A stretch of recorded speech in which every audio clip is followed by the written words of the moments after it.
श्रीगुरुभ्यो नमः।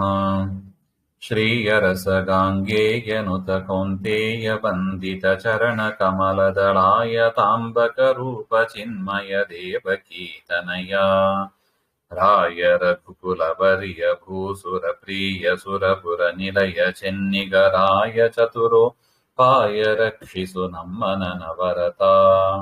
10ನೇ ಶ್ಲೋಕ. ಮಂಗಳಾತ್ಮಕ ದುರಿತ ತಿಮಿರ ಪತಂಗ ಗರುಡ ತುರಂಗ ರಿಪು ಮುದಭಂಗ ಕೀರ್ತಿತ ತರಂಗ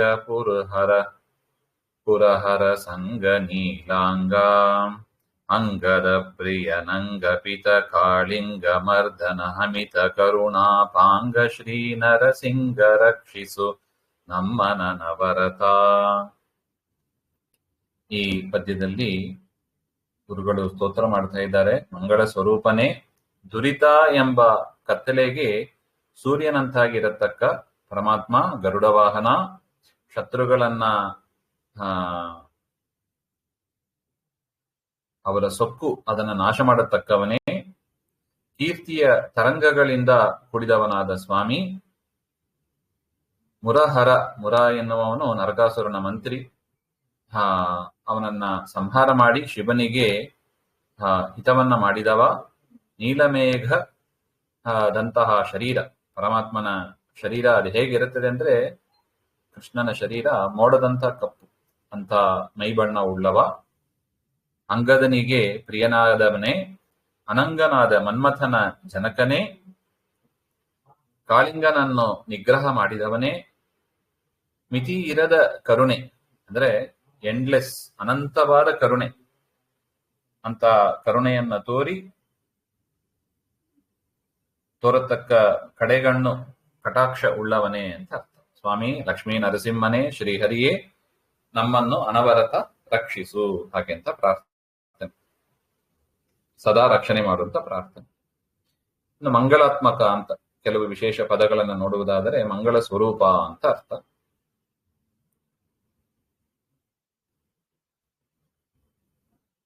ಆತ್ಮಕ ಅಂದ್ರೆ ಸ್ವರೂಪ, ಮಂಗಳ ಸ್ವರೂಪ ಅಂತ ಅರ್ಥ. ಅದರಿಂದ ದೇವರಿಗೆ ಬೇರೆ ಒಂದು ಮಂಗಳ ಪದಾರ್ಥ ಬೇಡ, ದೇವರು ಸ್ವತಃ ತಾನೇ ಮಂಗಳ ರೂಪ ಅಂತ ಅರ್ಥ. ಮಂಗಳ ದೇವತೆ ಸ್ವಾಮಿ. ದುರಿತ ತಿಮಿರ ಪತಂಗ ಹಾಗೆ. ದುರಿತ ಅಂದ್ರೆ ಅನಿಷ್ಟಗಳು, ತಿಮಿರ ಅಂದ್ರೆ ಕತ್ತಲೆ, ಅಂದ್ರೆ ಅನಿಷ್ಟ ಎನ್ನತಕ್ಕ ಕತ್ತಲೆ. ಅದಕ್ಕೆ ಪತಂಗ ಅಂದ್ರೆ ಸೂರ್ಯನಂತೆ, ಸೂರ್ಯ ಬಂದ್ರೆ ಕತ್ತಲೆ ಹೋಗ್ತದೆ.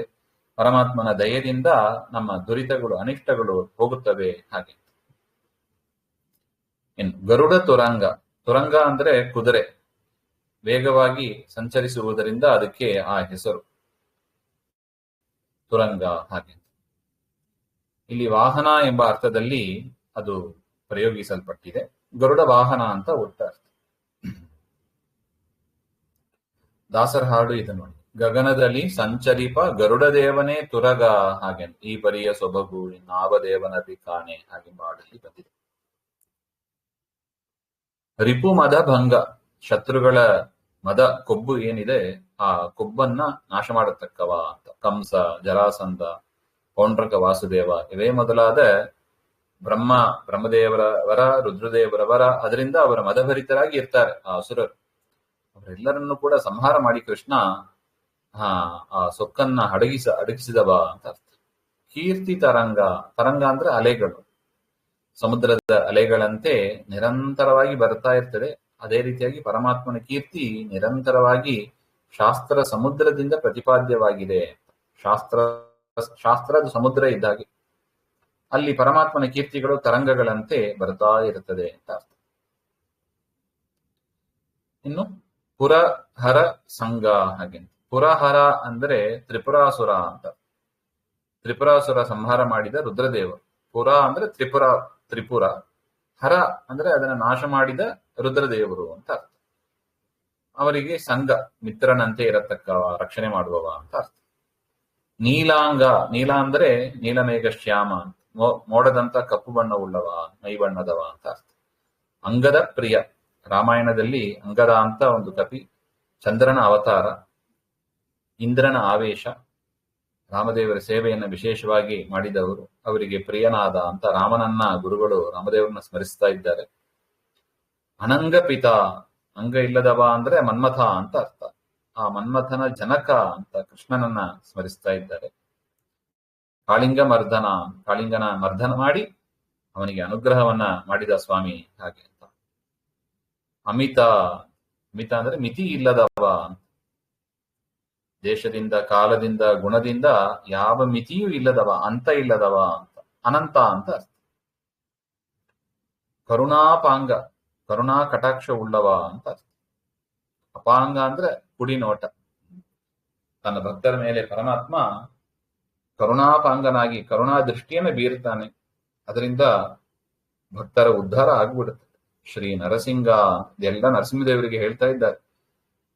ಶ್ರೀ ಅಂದರೆ ಮಹಾಲಕ್ಷ್ಮಿ, ನರಸಿಂಹ ಅಂದರೆ ನರಸಿಂಹ ಅಂತ, ಲಕ್ಷ್ಮೀ ನರಸಿಂಹ ಅಂತ ಒಟ್ಟ.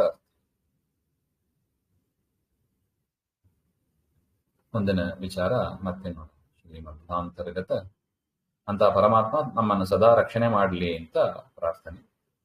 ಶ್ರೀಮಧ್ವೇಶ ಶ್ರೀಹರೇ. ಧನ್ಯವಾದಗಳು.